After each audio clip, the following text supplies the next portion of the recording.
இந்த நேரத்தில் இன்னொரு முக்கியமான பிரச்சனைகள் ரசூல்லா சந்திக்க நேருது.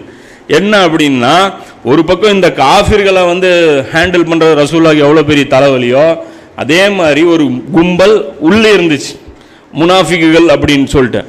இப்போ இந்த நயவஞ்சகர்கள் மிகப்பெரிய ஃபித்னாவை உண்டாக்குவாங்க. அது ரசூல்லாவை டார்கெட் பண்ணி முடிஞ்ச வரைக்கும் இவங்க தொந்தரவு பண்ணுறது தான் இவங்களுடைய இதாக இருந்தது.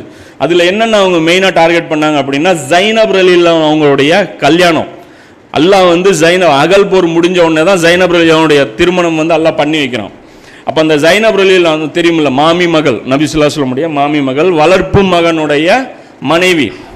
அப்போ இவங்களை அல்லாஹ் கல்யாணம் பண்ணி வைக்கிறான். இப்போ இதில் ஒரு பெரிய இஷ்யூ ஆயிடுது. என்ன பிரச்சனை அப்படின்னா, ரெண்டு பிரச்சனை. ஒன்று, நபி ஸல்லல்லாஹு அலைஹி வஸல்லம் பண்ண கல்யாணத்தில் இது 5வது கல்யாணமாக இது. அப்போ 4க்கு மேலே கல்யாணம் பண்ணுறது மார்க்கத்தில் தடை செய்யப்பட்டிருக்கு. ரசூல் 5வது கல்யாணம் பண்ணுறாங்க. அப்போ 5வது கல்யாணம் பண்ணுறாங்க. அதுவும் இல்லாமல் வளர்ப்பு மகளையும் அல்லாஹ் எவ்வளோ ப்ரெஷர் ஆக்கியிருக்கான் பாரு.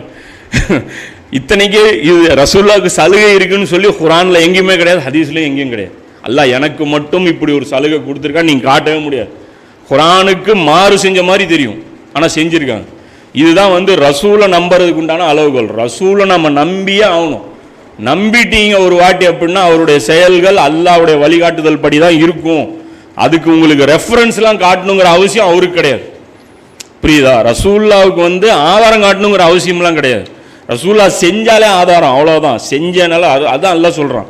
சுயமாக எதுவும் அவர் செய்ய மாட்டார், பேச மாட்டார் அப்படிங்கிற. இப்போ இது ஒரு ஃபித்னா இவங்க கிளப்புறாங்க. குர்ஆனில் 4ன்னு தானே இருக்குது, இவர் எப்படி 5வது கல்யாணம் பண்ணலாம்? அப்போ உடனே இது வளர்ப்பு மகளுடைய வளர்ப்பு மகனுடைய மனைவியை எப்படி கல்யாணம் பண்ணலாம்? இது பெரிய ஒரு ஃபித்னா ஆயிடுது.